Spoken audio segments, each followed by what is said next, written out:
The AfriLit podcast shares the stories of multifaceted Africans, one episode at a time. The podcast aims to uncover the untold stories of modern and millennial Africans who are based in various parts of the world.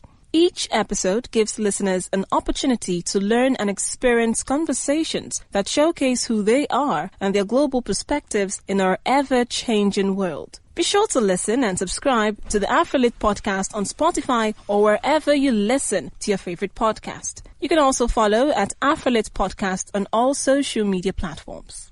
You're listening to the news at this hour on Africa Business Radio. South Korean shares fell the most in 2 months on Tuesday. The Korean won edged up while the benchmark bond yield fell. The benchmark KOSPI closed down 59.25 points or 2.46% of 2,348.24 points. It marks the sharpest decline since June 15. On the foreign exchange market, foreigners were net buyers of a 71.0 billion won worth of shares on the main board. The won ended trading at 0.08% higher against the dollar on the onshore settlement platform. In offshore trading, the won was 0.2% lower than the previous day, while the non-deliverable forward trading, its 1-month contract was quoted at 1,184.2. In money and debt markets, September futures on South Korea's 3-year treasury bonds rose 0.07 points to 1,112.21. The 3-month certificate of deposit rate was quoted at 0.65% in late afternoon trade. The most liquid 3-year Korean treasury bond yield fell by 0.9 basis points to 0.818%, while the benchmark 10-year yield fell by 3.8 basis points to 1.362%.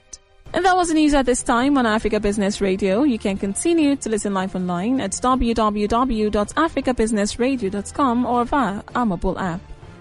I am Rachel Chijindu. Thank you for listening.